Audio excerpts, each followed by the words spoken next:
In the village of Okija, there lived Onyika, a man who is greatly respected, feared, and honored by the villagers.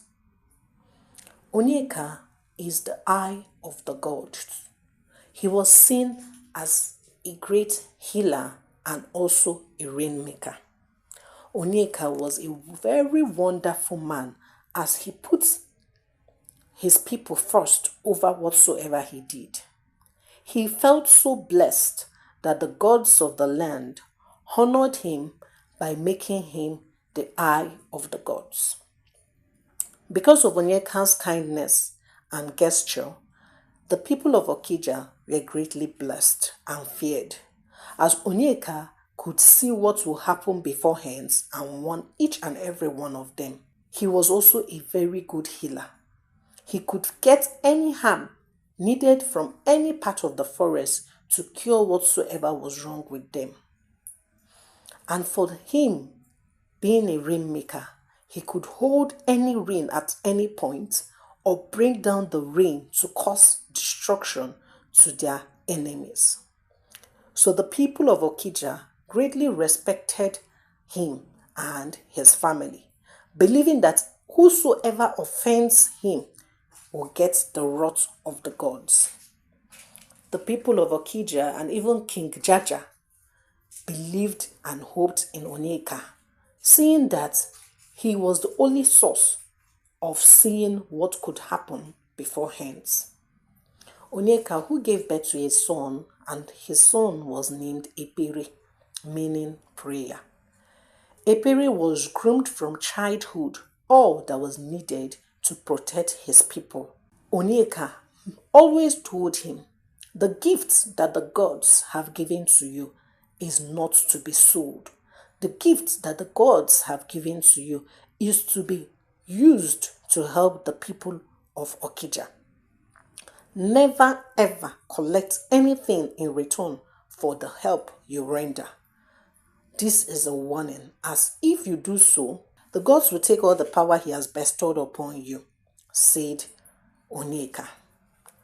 Onyeka was very, very obedient, very, very careful, and very diligent. He was a trustworthy man as he does not cheat anybody at any point in time. Though Onyeka was a very poor man, as most people in Okija only appreciated him verbally but did not offer him any gifts. The little he had was from his small farm, which he harvested any time it yielded any farm product. And also those gifts the king ensures to give him at every one battle. Onyeka wasn't a wealthy man. Onyeka was living in a small hut with his son and his wife.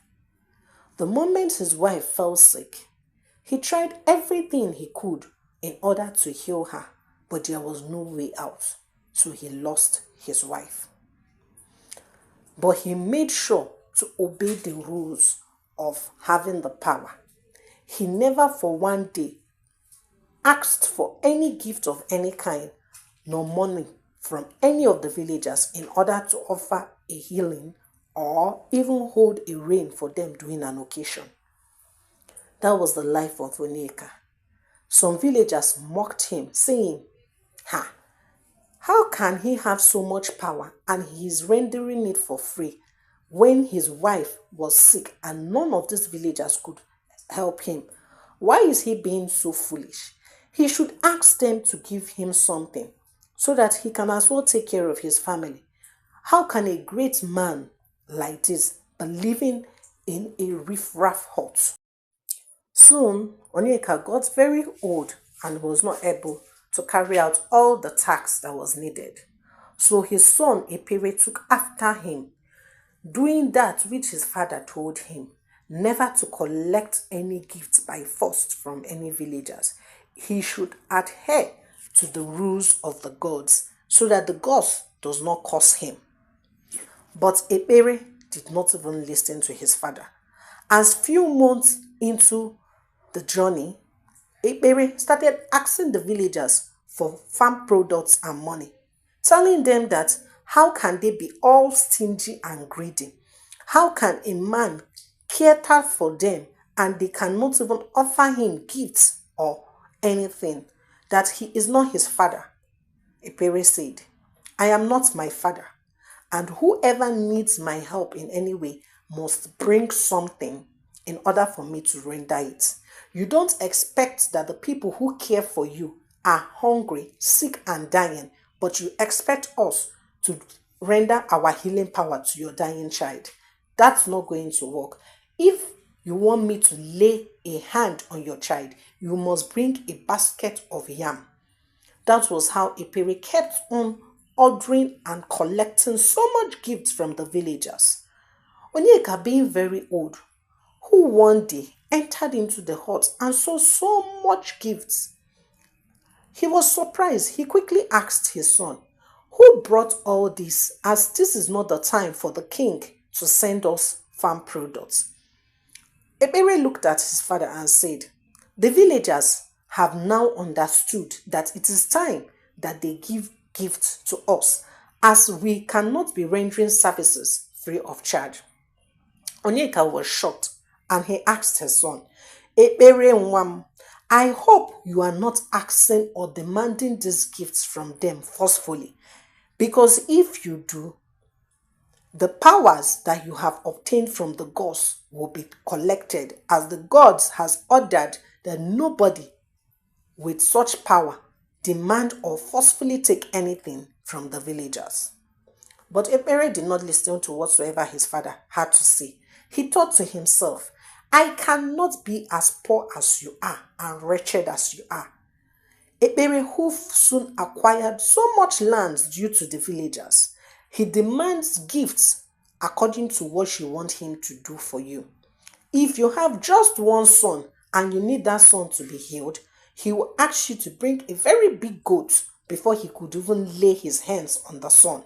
And if you have a husband who is sick and about to die, he will ask, Shay, he's your breadwinner and you want me to keep him alive, but you don't want my stomach to also have food in it. Go to your farm and get me a full basket of cassava before I will lay my hands on him. And that was how Akpere continued to tax the villagers, demanding so much products from them. Akpere became wealthy. He became the wealthiest man in Okija, and he felt he has arrived. He was living his dream life. He felt in his heart, if only my father knew that he could actually make money from this. Has the gods struck me dead? Or has the gods done anything to me?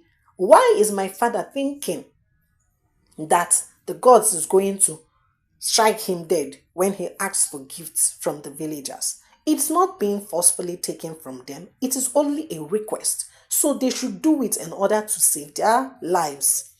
And that was how Akpere continued demanding so much gift. Soon he became greedy. He started asking them for a piece of their land, depending on what they want. If Akpere is to hold the reign for an event for you, you are to share a very large portion of your land with him that he's going to harvest in for a period of 6 months. Akpere became stingy and the gods soon became angry. One day, Akpere was sleeping at night and he had a dream. In that dream, he saw his mother warning him and telling him, Akpere Nwam, my child, please stop demanding products from the villagers, as the gods is angry with you. And I have been sent to warn you strictly that if you continue, you will suffer greatly. But Akpere did not listen. When he woke up the next day, he just told himself, that is what my father said, but nothing has happened to me. Akpere continued demanding things from the villagers. Soon the villagers got offended and even reported him to the king. When the king summoned him to the palace, Akpere told the king, our great King Jaja, long live the king. The king, who responded and asked him, Akpere, I am hearing from the villagers that you demand so much gifts from them in order to help them.